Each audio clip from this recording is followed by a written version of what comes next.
राजकुमार भाटी जी बोलिए, आपकी बारी, बोलिए। धर्म मूर्ति, धर्मावतार, नॉन बायोलॉजिकल अवतार, जुमला विशेषज्ञ माननीय नरेंद्र मोदी जी ने एक और नया जुमला इस देश को दे दिया है कि मेरे अंदर खून नहीं बह रहा, सिंदूर बह रहा है। अभी साजिया जी कह रही थी हमारा खून खोल रहा है। ये तो डायलॉग चेंज हो जाना चाहिए। अब आपसे कहे करो हमारा सिंदूर खोल रहा है। ये जो माननीय मोदी जी बोलते समय ये भी नहीं देखते कि आपका कितना मजाक उड़ेगा, कितनी हंसी उड़ाई जाएगी, कुछ भी बोल देते हैं। तो अब इनके अंदर सिंदूर दौड़ रहा है। और मैं रागिनी नायक जी आपको ये सलाह देना चाहूंगा कि हम और आप इनका मुकाबला नहीं कर सकते। हमारे और आपके अंदर खून दौड़ रहा है, इनके अंदर सिंदूर दौड़ रहा है। दूसरी बात, आप सवाल उठा रही हैं कि कांग्रेस और विपक्षी पार्टियों से क्यों सांसद चुन के भेजे गए हैं।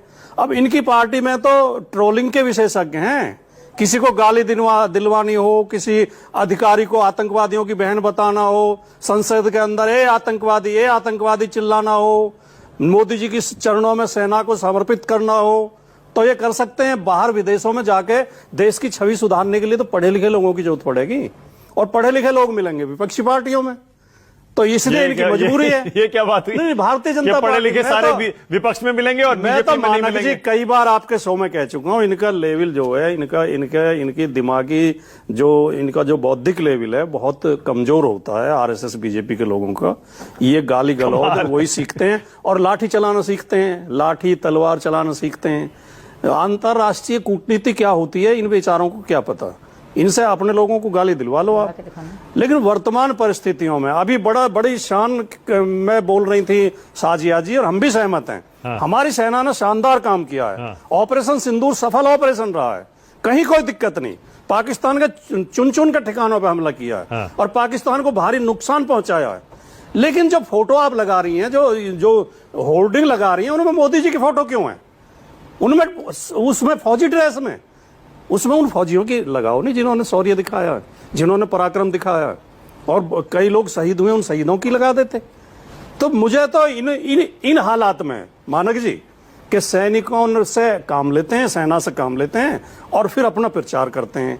इन हालात में आदरणीय उदय प्रताप जी की कविता की पंक्तियां याद आती हैं। मैं वो बोल के, और टाइम होगा तो ठीक है, नहीं तो मैं वही बोल के अपना समाप्त कर दूंगा कि कभी कभी सोचा करता हूं वे बेचारे चले गए हैं जो फूलों का मौसम लाने की कोशिश में चले गए हैं।